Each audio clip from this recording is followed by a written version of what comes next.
You are making me look bad, but I'll look worse if I'm here sweating. Yes. So welcome, Mr. Jalbert, CEO of Forbes Global Properties. Thank you so much, Mark. So good to see you. Great to see you, my friend. How long's it been? Oh, gosh, it's got to be close to 6 months. 6 months. Well, how long have you been at Forbes? Last September, I started. Yes, and how's that going? It's going great. I mean, very exciting. A lot of learning on my part. We have an outstanding group of member brokers around the world. Fairly young. The company's only been out there since December of 2020, which, as you know, was not a great time to launch a new business. Oh, I know. I launched March of 2020. Yeah. Right. Now, despite that, 450 offices, 22 countries, about just under 14,000 agents. Amazing. And That's amazing. The business is really very exciting. That's great. We'll get into that even further, but Sure. Let's rewind. Let's get some background on you. Sure. Who are you, and what have you been doing in real estate for the last 20 years, in business for the last 20 years? Yeah. So prior to I'm that, starting at 20 just because of that's when you've been in real estate, but right, you can yeah. go further if you want. just let you know, I started my career in frankly, the soft drink business. I was with Pepsi, part of PepsiCo. I was down there for a number of years. Had, frankly, some great success. It was very exciting. Really enjoyed it. Then I got recruited into a company called Allied Signal, which is now Honeywell. Had some success there. And following that, recruited into what was then Sundent Corporation, which then became Realogy, which is now Anywhere. And I was part of the leadership team that managed the real estate division of that company, which was very exciting. Did some work working for the parent for a few years, and then actually got recruited again to our largest international customer and ran a business in Europe for almost 7 years. What was that business? ERA Europe. ERA Europe. ERA Europe. And when I was at Sundent, they had 3 brands, Coldwell Banker, Century 21, and ERA. And we launched all under Realogy. All under Realogy, exactly. They've expanded to a number of other brands since then. ERA Europe was their largest international client. I joined them initially as the Chief Development Officer, then Vice Chairman, and managing the business. When I joined there, we had probably 300 offices in 5 countries. When I left there about 7 years later, we had 1,500 offices in 17 countries doing business in 12 different languages. We had about 10,000 agents working out of our offices. Very exciting pan-European opportunity. Frankly, never thought I'd leave that, Mark. Loved it. But then I got recruited actually to be CEO of a recruitment business. Interesting. They were looking for someone with international... In real estate or just... No, it was across all sectors. It was the 3rd largest executive search firm in the world by revenue. Yet it was a franchise network. We had 4,000 recruiters in 80 different countries. And that was very exciting. So I really was specific to executives. So like... Well, it was interesting. We did C-suite all the way down to project work, and even contract staffing. So it was really a fully integrated search firm. Amazing. Very exciting. And was really in the people business until our mutual friend... Which you're good at. Yeah, it was great. Thank you. Gino Blafari and I got together in the summer of 2017 for a conversation about joining his new venture. He was CEO of Berkshire Hathaway Home Services at the time. Mm-hmm. Had recently successfully sold his company Intero to Berkshire Hathaway to take on that role. And that's where I spent the next 5 years. Ultimately, I was the Executive Vice President of Global Development, had a team of vice presidents and directors that reported into me and managed the growth of the company as well as some internal processes. Including your Canadian growth? And including this fine company, Mark, which was, frankly... I think you're the largest global affiliate, which means affiliates outside the United States that Berkshire Hathaway Home Services has. And hats off to you and the team, doing great here. Thanks for the opportunity. You bet. And then last summer, a big surprise, frankly, out of the blue. The board of Forbes Global Properties reached out to me and started a conversation about coming over as CEO of Forbes Global Properties. And after some conversations back and forth and really understanding the opportunity, it looked like, frankly, something I couldn't resist. And Gino, in his fine spirit, was ever the gentleman and supportive of the opportunity for me. And true leader. Absolutely. And I started September of last year. So it's been, 6, 7 months since I've been here, and really exciting opportunity. And I happen to be in town because I'm talking to some folks from other parts of the world who also happen to be here. So it made it easier to travel here than Now it you're would talking be. to my competition. Well, they're in different parts of the world. Yeah, I just happen to be in perfect. your Keep town. them there. Exactly, exactly. And it's great to connect. And thanks for inviting me to be part of this. This is Thanks exciting. for coming. It's really exciting to have you back up in Toronto. Like I said, it's been 8 months. But you and I started working together when you brought me into the Berkshire Hathaway Home Services Network. Yes. In March 19th of 2020, when everything shut down, as you know, for the pandemic. And you and I became very close. You're very helpful and supportive through our expansion and our growth over the last 3 years. We became friends, obviously. You're a mentor to me and a confidant to this day. I think we probably still talk once or twice a week. If Absolutely, not every 2 weeks. we do, actually. Absolutely. Absolutely. So I guess that leads me to question, I've relied on you for accounts over the last 3 years and this expansion and the growth that we went through, because it was a lot at once, Yeah. right? So who over the years have you relied on? Who have you looked up to? Who's influenced you? If you're answering my questions and counseling me, who's counseling you? Sure. Without question, my mentor, if I had to have one, is a gentleman named Bill Wilson. When I joined Pepsi, Bill was the executive that ran the geography where I joined. He was the area vice president of New England when I started there as a first-line manager. And over the years, Bill actually promoted me several times to different roles. Ultimately, I ended up as vice president of national sales in the U.S. But Bill, to this day, is still a great friend. He recently retired, where he was for the last 20 years. Bill was the CEO of Pepsi New York. They also had a number of other businesses, and that's part of a big holding that the Honickman family has, both in the beer and soft drink business. Okay. Multi-billion-dollar business. And Bill is ever the coach, friend, mentor, challenger, probably one of the toughest bosses I ever worked for, Mark, which I think always brought the best out in me, fair, even-handed, frankly, a lot of fun, very social.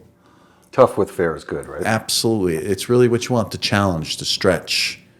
He puts you in a pool, you'd start to swim, think you mastered it, he'd drag you out, put you in a bigger pool. Mm-hmm. And it was great. Yeah. So he would be the number one. Second gentleman actually was a colleague when I was at Sendent. He was the CFO of the company-owned operations, which was a joint venture with Apollo Corporation, a guy named Greg Hunt. I've heard you mention that name Yeah, before. Greg's still a good friend. And he went on to become the CFO at Apollo, where he's still at in this today. And Apollo is one of the largest private equity firms in the world. And They're still up there, as far as I know. yeah, and I jokingly describe his company as the one that's got all the money. And they're very active across the world in many sectors, many geographies. And so Greg, his business acumen, his calmness, his friendship, run ideas and thoughts and challenges that I've had over the years with Greg. So Greg and Bill would probably be the number 1 and 2. And the fun part about that is they're long-term relationships. I've known Bill Wilson 4 decades. I've known Greg going on 2.5 decades. And that's true mentorship, true relationship. Well, let me ask you this then. Did the calls get less frequent? Because I probably, over the 3 years. Depends on what's going on in the world Exactly. and in your business. Exactly. It's an interesting point. Yes, certainly they do. And there are other mentors that have creeped into my life. Gino Blafari would be one. For sure. That I've spent, a good part of the last decade with. Yeah. The fun part about a true mentor is it doesn't matter when's the last time you spoke to them. When you connect again, it's like it was just yesterday. It's like childhood friends, right? Yeah, exactly. 10 years. Exactly. Yeah, absolutely. And there's typically some sarcasm or quick wit or teasing that goes on that's part of that conversation, which means you're at bedrock, in that relationship. Exactly. So young people, what advice do you have for young people starting out? You and I kind of fell into our relationship, right? You brought me into the network. You were my point of contact at Berkshire Hathaway when I transitioned from our previous firm into the network. So our relationship happened very organically. But Yeah. what about young people that are trying to establish mentorship, or trying to find the right mentor? Do you have any advice on people and how they set out to do that, or is it something that has to happen organically? Well, it's interesting, Mark. I think there are two possible lanes for a mentor and a mentor-mentee relationship to develop. One is unconscious competence, where it just naturally occurs and happens. And I think the other lane is seeking that out. And I think in either lane, the relationship has to be genuine. For sure, There has you have to like each other. They have to like each other. There has to be a cadence, an energy, a relationship that develops between the two, a trust. There has to be a chemistry. That's part of it. I think the other part of it is there has to be value for both sides. If a mentee is looking for a mentor, I think that, and this is probably difficult for the mentee to drive, how do you drive value into that discussion for the mentor? How do they get a value out of it, either by giving back, or maybe you're in the same organization and they're helping grow you and stretch you to take on more responsibility in that organization or add value somehow business-wise. So I think the magic is, if I'm a young person in the lane of trying to find a mentor, I've got to look for a relationship that's real, and I've got to look for a relationship that somehow can be balanced, in that the mentor feels a real value out of that relationship and it sustains itself.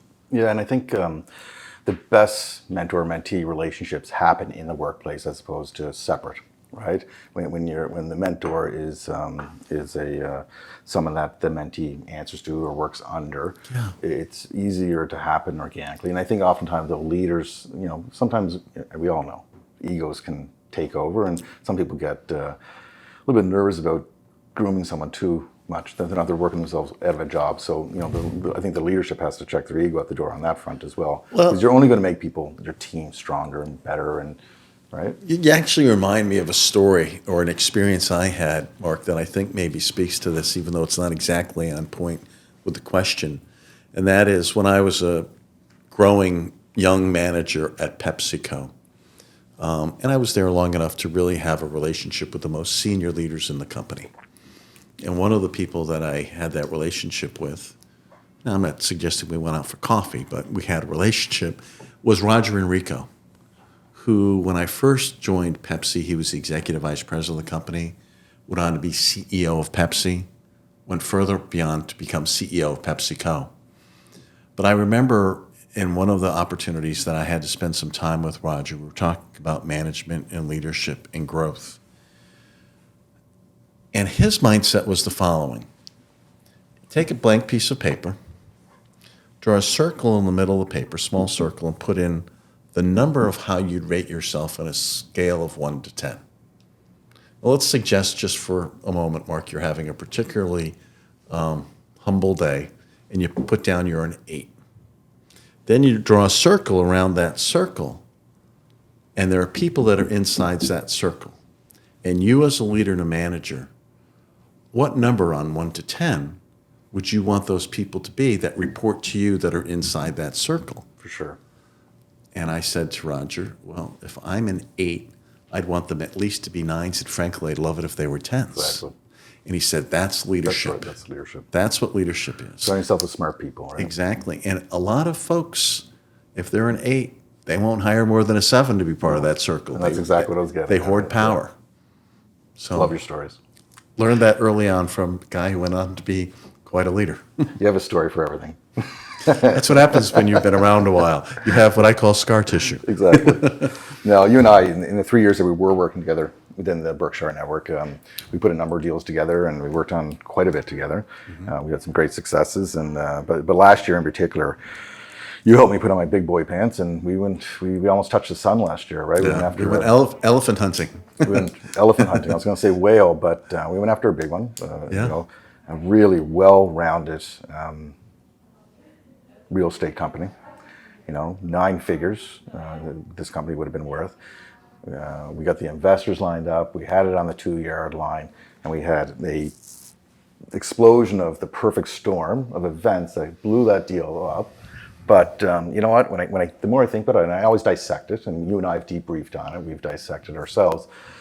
When I dissected, I took so much away. You know, put tons of time into it. We put funds into it, and you know, it didn't go through. But the value was what we learned in that process, right? So my question is what was your biggest takeaway from that deal, from your side? Yeah. I have had the opportunity to go down paths like that in the past, some very successfully, some ended up with just the learning. I think the first learning, which is so obvious, which is kind of like Yogi Berra time, right? It ain't over till it's over. Right. It's not a deal till everything's signed and the money is paid. Exactly. The second is that as you're pursuing an opportunity and you're trying to figure out what are the assets you need to make that deal come together,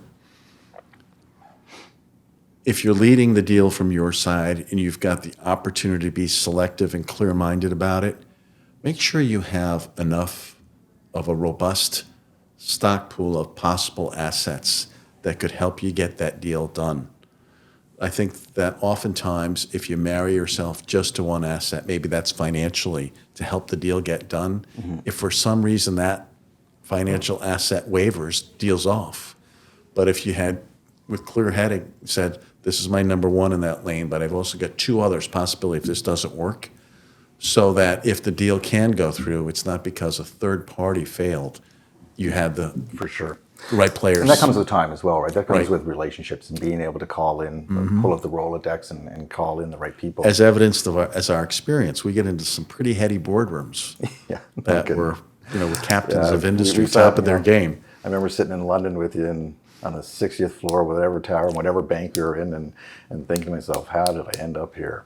Like, And it was some big interesting. names, If right? you remember, we had some folks with us that were really big names. Yeah, absolutely. And the boardroom that was full of the bankers, both in the room, live on the screen from New York, live on the screen from India. It was a pretty wild group. And poor Reagan, our CFO, was sitting on the West Coast, 2 o'clock in the morning, trying to keep up. Exactly. Pouring himself coffee after coffee. He did a great job. Yeah, it was a really fun experience, and like I said, it was a big learning experience, and yeah, there's so many takeaways from that, right? The other thing that I think you should take away from that discussion is, if you remember correctly, when it came to certain industry questions, decisions, operating, they looked to you as the expert that you are. And I think you would agree with me that it really helped you grow in confidence in terms of really knowing your game. Yeah, for sure, and knowing our plan. Exactly. Right? Like part of that whole process actually probably the most exciting part of the process, or the most valuable, I should say, part of the process was putting the plan together, right? Like you and myself and Christine and Reagan and the team here in Blair. And there were some great strategies that we Yeah, actually connected to operational tactics. Yeah, It was great stuff. It was a very robust plan, and it was a very well thought out plan. And yeah, I agree with that. I think they looked at that plan and they appreciated it as well from their end. And that was a substantial company, even compared to us. Like it was a big company, and it's been around for 150 years. And they came at you with great respect for the discussion. And, hats off to you. You drove the plan. You're the CEO of that. Thank you. Biggest takeaway. Yeah, I think that from my perspective, it was the momentum, right? You never want to rush a deal like that.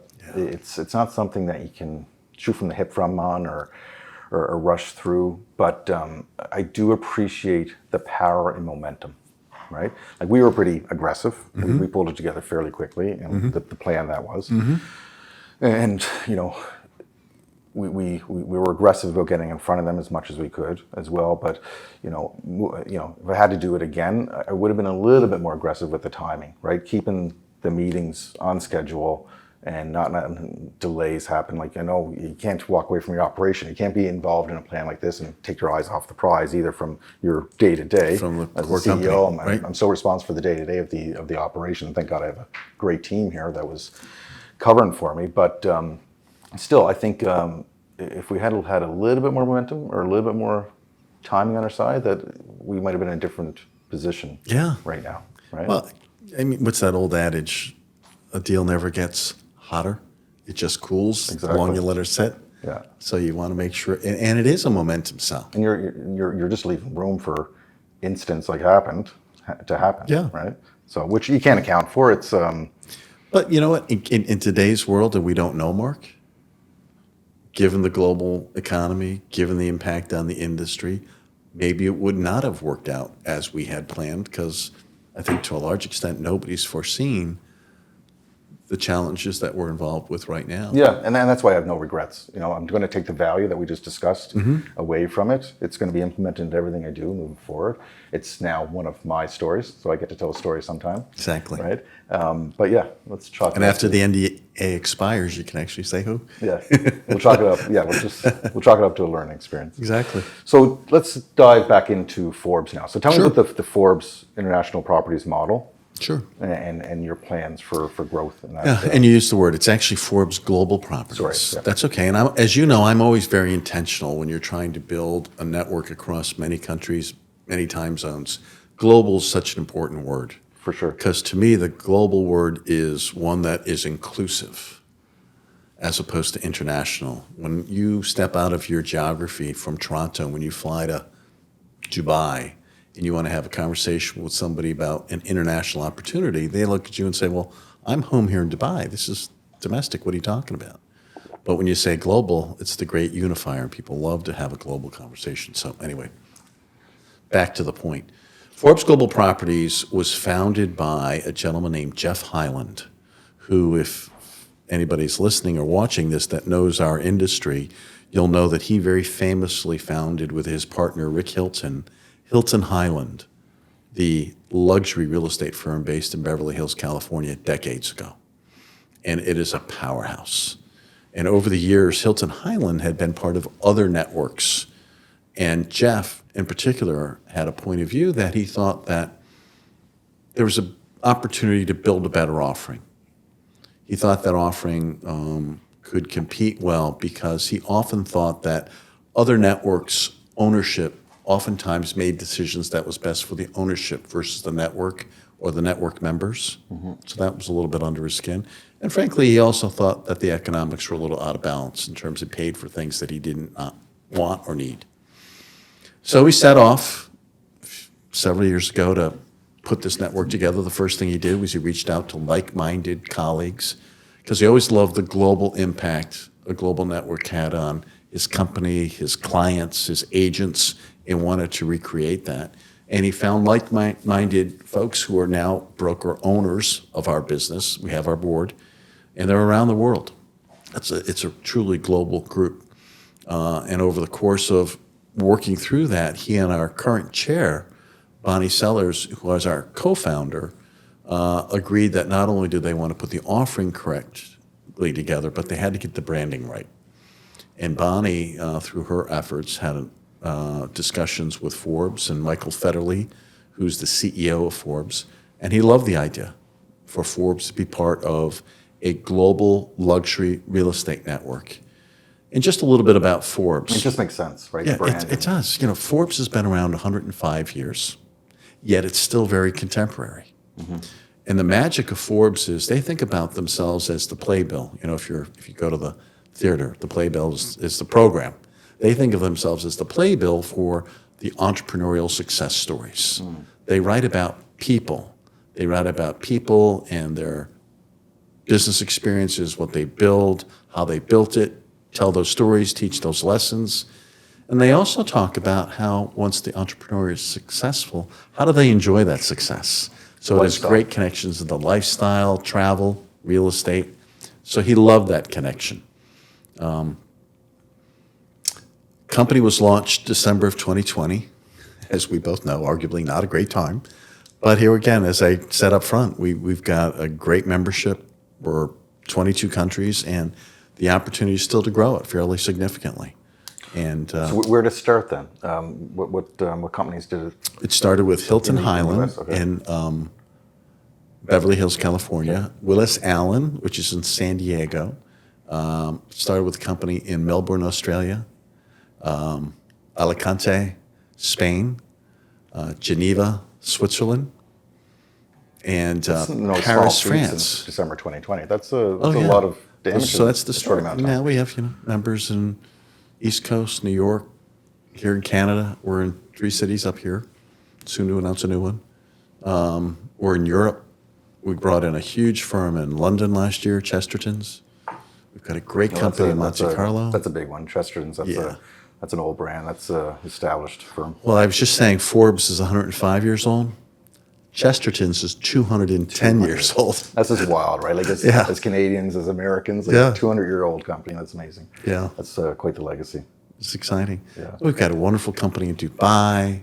We're talking to folks in India and Egypt. We've got wonderful companies in Hong Kong, Singapore. So these companies are operating as either independent. I also have to mention Hawaii Life. They're also one of our founding companies. The CEO is on our board, and they're the largest brokerage in the state of Hawaii. It's an excellent company. Good excuse for you to go to Hawaii. Not that I need one, but yeah. Exactly. So these companies, they're independent brokerages. They're parts of franchises. Like you don't necessarily have to be an independent brokerage. You can be part of a bigger franchise. You can be part of a bigger ownership group. We are the board, and I are very cautious about franchise only because of our target. Our target is the luxury client. Correct. That's our world. Yep. So we have to be very cautious of how do we connect to brokerages, how do we connect to agents to get to that luxury So you don't necessarily client. have to be a company. You can be a group or team or an individual agent that has market share in those luxury sectors. Is that right? Yeah, you have to be represented, though, as a business. Okay. The back end, to your point, sometimes is not traditional, Yeah. but it has to be seen as a consumer-facing brokerage company. Right. Okay. So that's taking you around the world, and that's what you did at Berkshire as well. You're all around the world. So every time I talk to you, I was talking to you whether you be in India or any number of places in Europe.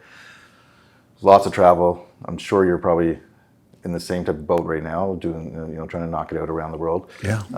So you're getting to see what we're all we're dealing with what we're dealing with here in the GTA, Greater Toronto area, as far as the market conditions are. Mm-hmm. What are you seeing around the world right now in this business? Yeah, I mean, the geopolitical reach of what's going on in the world has no bounds. It is a global challenge right now. Interest rates, shortage of housing.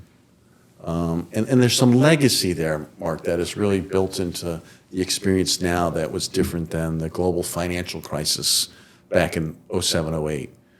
Just as a reminder, back in 07, 08, when we had the global financial crisis, the average inventory in most markets exceeded a year. And sometimes that inventory was as high as 18 to 24 months. Mm-hmm. What does that mean? That means there was a lot of homes that were for sale. And when the global crisis hit, the builders took it on the chin, and a lot of them never recovered. So by the time we ran into the COVID pandemic, the average inventory was still less than 6 months in many markets, and many it was even less than that. So the pressure that put on prices. So there was an expectation when the pandemic hit by many in the real estate world that it was going to have the same effect as it did during the global financial crisis. It's a complete and it went opposite. exactly the opposite. Yeah. Now, Which is why it was so nerve-wracking for us when we Yeah. converted March 19th. Like literally, it was 2 days after everything shut down in the province, the country, and the world. We were quite nervous. Yeah. But who would have thought would happen what happened? Exactly. And it happened, for whatever reason, more dramatically here in North America, which is primarily Canada and the U.S., than it did in the rest of the world. So it was a much more severe spike. Mm-hmm. And that spike was driven by all kinds of things, as you well know. People having to stay in their home, work from home. Oftentimes, 2 income earners had to find a way to work from home. They wanted to have an outdoor space, whether it be a deck or a yard or a garden. And it just drove inventory and prices crazy, right? There are just a lot of transactions. Now, the dirty little secret was a lot of people said there's no inventory, but that wasn't it. It was the inventory was spinning so fast that it couldn't keep up. But the spike was dramatic in North America, and it was less dramatic in, honestly, the rest of the world. Mm-hmm. So now, as we're going through the trough on the other side. The trough here is much more severe in North America than we're seeing in other parts of the world. They're just not seeing the same fall off. It's falling off, but not as dramatically. Right. Okay. So you got a tiger by the tail is really the story here, right, Mark? Exactly. So how do you see that affecting the brokerage industry, right, as a whole, like at a macro level, like we're talking about the big companies, the franchises, the Compasses, the Berkshires of the world, and then after that, we can get to how do you think it's going to affect the small guy? How is it going to affect the brokerage owners, the guys like me? Well, it's an interesting question, and there's layers to be peeled off there, right, Mark? I think the first comment I'd make is that the current model of how most brokerages run their business is many decades old, 50 plus. And a lot has changed in the marketplace over the course of those decades. The shift in splits that a brokerage has with its agents. The introduction of low-cost brokerages. Right? MLSs, the way they share inventory, or at least markets become more transparent. And the result of that is your bottom line has changed dramatically as a brokerage, where it might have been 25, 40% in the past net to the bottom line. Today, you're lucky if it's anything even close to 10, and it might be closer to 5. And as a result, you've got a different business model. So I'd start with that. The impact of some of the players that have come into the market here in North America with very deep pockets, clearly just trying to buy market share, and effectively doing so, accelerated some of those split challenges, many of them. Absolutely. Change things for the rest of the companies in the business, right? Exactly.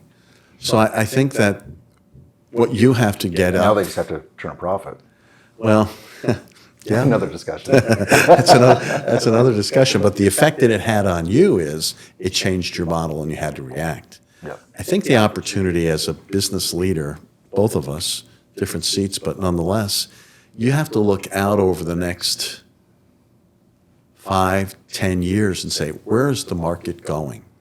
How do I offer the value I need to offer ultimately to my consumer, the home buyer, the home seller? What's the right way to offer that value that they want? And what's the distribution that you use to deliver that value? Obviously, agents is the prime distribution model or vehicle. And what's the right relationship you should have with agents so the agent feels fulfilled, challenged, welcomed, has a great career. The client's happy, but at the end of the day, you stay in business because, frankly, there's been such aggressive splits in some of the markets where you want to just say to the agents, congratulations, you just put your broker out of business. Yeah, I exactly. mean, he can't pay the light bill. Yeah, and that's what we were talking about. Like our company, you know our model. We're trying to put the service back in this business, like the downward suppression of service, like the relationship between the brokerage and the agent. That service has been compressed over and over the last few decades because of the suppression on commissions. Right. So the service has literally disappeared. So Right. our big attempt is trying to put the service back into that, but we're up against the challenges of like low-cost brokerages and people just thinking dollars as opposed to. So let's talk about that a minute, though. Without getting into names, we have some wonderful members that run some highly successful brokerages. Some of them are kind of young, years old, not decades, yet they just do a masterful job. And they come from the industry and they've had agent experience.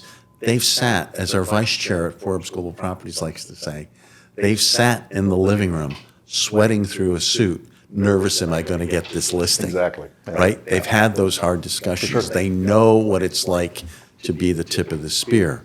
And as they've grown those careers now where they're owning and running the brokerages, they've really identified what does that agent value to help them be successful, sitting in that living room, getting that listing. And the brokerages that are able to really give the agents all of the tools that they need to be successful.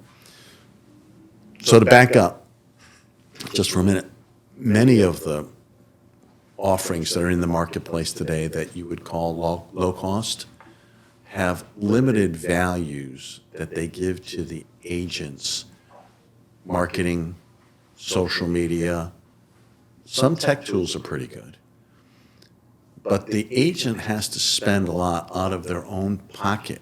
And they're time, happy to and do time. so, and time. Right, because of that lack of service, right? In order to put those services together.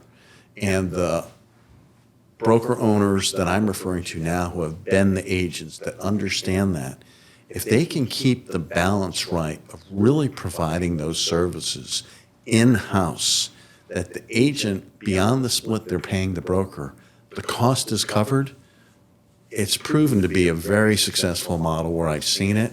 And the success is really dictated by not only is the brokerage successful, but the agents in their market that really would like to join this brokerage is around the block at their building. Yeah. Because they're so tight. I find too many people in that situation, like too many agents they're, they focus on the expenses a little bit too much, right? The cost of being at that brokerage versus the value. And when they look to save $1 on those expenses, what value are they giving up? And with respect, and that's up for you to solve, right? You have to represent what's your value as the company to that agent. So it's back to what I learned many years ago back in my consumer products days in sales. It's feature, this is what I got, and benefit, this is why you should care. So what are the features and benefits that those brokerages offer those agents so that the agent has an opportunity to really appreciate the value, appreciate not only the features, but what does it mean to them, and make their decision based on that. So with that said, what kind of brokerages or companies are you looking for from a Forbes perspective? What do you look for in a company to put the Forbes stamp of approval on it? Well, so great question. I would say we're a different kind of network than many. We're a membership network with the #1 brand in media globally that's been around a long time. We are... Gino's checking the stats right now. If you hear me say that. I love Gino. Not going to say anything more about that. But #1 brand in terms of independent third-party measurement. So we've actually validated that. But what we're looking for is we're looking for the right member in a market to capture the luxury opportunities in that market.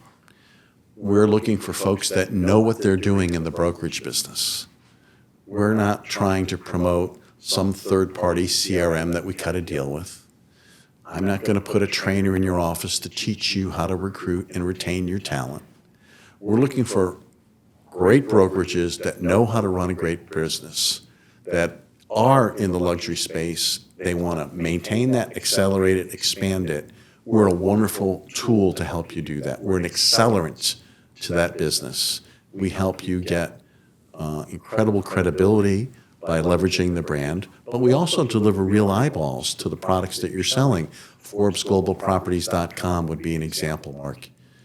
It's not a portal. It's much more of a luxury magazine experience. You're going to see gorgeous homes with beautiful pictures. And one of our real strategic thrusts and advantages that we offer is Forbes is a media company known for content. Forbes Global Properties has a chief content officer, and he's got editors and writers that work for him. And we create content, stories about our members' geographies, neighborhoods. We talk about homes. We write about the assets of the home. Maybe there's a celebrity buyer. Maybe there's a business mogul seller. And we really create an experience for people to learn and read and enjoy. And property, as you well know, is aspirational. Everybody loves to look at beautiful homes. Whether you can afford a $25 million place or not, everybody wants to pick up a Forbes magazine, right? Absolutely. And that includes high net worth and ultra high net worth individuals. They also love to look at and acquire these assets, these homes. So that's our experience. It's leveraging this world-class brand, focusing on its history, transferring and leveraging that history with Forbes Global Properties, celebrating the fact that Forbes, we are part of Forbes. They're on our board. It's clearly their brand. We are the stewards of that in this industry, and we're their single-ended entrance into this industry for Forbes globally. I know the power of a good brand just as well as anybody. Of course you Look do. what Berkshire has done for us, right? Yep. Like since we entered the Berkshire network, we've 10x'd on our revenue. So what are your affiliates or your partners? What are they saying? How's it affecting their business, and what success stories do you have? Let me tell you a very tactical You got a story? success You have a story. story? I've always got a story, Mark. Do we have time? No. So back to that broker I talked about earlier. He was a very successful, and still is a very successful agent. He understands prop tech. He invests in it. He develops it. He certainly understands how to build a brokerage and a cadence and an experience. But he also knows how to go out and get a listing. So he tells this story, which I really smile about, was the day he signed his agreement to become part of Forbes Global Properties, he had a listing opportunity. The appointment was for a $16 million home in his area. And he went on the listing appointment, and he's good. He's been in this business 20 years. He is a experienced luxury agent. He's now also the broker owner of the firm, and he's got his marketing pitch, his social pitch. He understands the analysis of the marketplace. What's the reach? And he could just feel in this 30-minute meeting, he's getting towards the end of the meeting, that it felt like it was slipping through his fingers. And he's sitting here saying, he's pretty confident that we hadn't even yet countersigned the agreement. But he went for it. He said, and oh, by the way, you should know that we just became the exclusive member for Forbes Global Properties in this part of the state. To which the vendor, who's trying to decide what to do, said to him, he said, why did you wait until 25 minutes into this conversation to tell me the most important thing that I wanted to hear? Mm-hmm. Give me a pen. Let's sign you up. Mm-hmm. It's powerful. It's very powerful. And so man on the street, tactical discussion, it makes a difference. One of our most verbal supporters, and the way he describes what we do and what it's done for his business is he calls Forbes Global Properties an accelerant to his business. He was in that strata, but he's in there deeper, better, with more power, and that's the advocacy you want. It's another tool in your belt, right? Exactly. You've probably heard me say this before, but Blair always uses the analogy because agents love to say that brand doesn't matter. I'm the brand. It's about the relationship. And, relationships are extremely key in this business. Right. But Blair always likes to say, if you have a set of identical twins that are realtors walking into the same listing appointment separately, and they talk the same, they pitch the same, everything's the exact same, they look the same, they're dressed the same, and one is with a low-cost brand or a brand that's not necessarily as much as attractive, and then the other one has Berkshire Hathaway Home Services behind it, who's getting the listing, right? It's just another tool in your belt, so why wouldn't you want that in your belt, right? And I think that's what Forbes does. Well, the reality is brands are important to consumers. They're sure. validation, they give global reach, they talk Trust. about experience, trust, and frankly, in other parts of the world outside of North America, brands are even more important, and they're very important here. So yeah, the brand is important, and we are both blessed to have great brands that we work with, and I think that consumers and business owners in our marketplace clearly agree with us because both of our businesses are growing, and we're excited about it, and it's just how people function. Exactly. Okay, we're almost done. But I got one question for you, 3 answers. You've traveled the world. You're, like I said earlier, you're constantly in a different city every time I talk to you. Name your top 3 favorite cities. Oh, boy. Okay. Top 3 favorite cities. Well, I've got to go with London as one. For sure. That clearly is just You spent so much time there. I have, and I feel very confident and exciting there. I love Italy. I know it's not a city, Mark, but there are so many different parts of Italy that are just amazing, wonderful. Love Italy. And then I think the third is maybe a little less traveled, but one that I would encourage everybody to explore, and that's Portugal. Portugal's amazing. The people are incredible. Lisbon is one of my favorite cities in the world. And the investment that the EU has made in Portugal over the last 20 years, it's just an amazing place to not only visit, but even to live. So I would say London, anywhere in Italy, and Lisbon, Portugal. Yeah, I'm very much on point. I haven't been to Portugal. I have to explore it, but I'm hearing amazing things. My friends in Spain are going to be mad at me, but that's my point of view. That's all right. And last question: are we ever going to get a chance to work together again? Well, you never say never, Never say Mark, never. right? Yeah, I mean, it's so great to spend time with you and build on this relationship. And, but to that point, we talked about mentorship early on. I haven't worked with some of those mentors in decades, but we're as close now as we ever were. That's great to So hear. we'll just keep building on the Let's keep it relationship going. as well. Great. Thank you so much, Michael. You're welcome. I really appreciate your time. Thanks. My pleasure.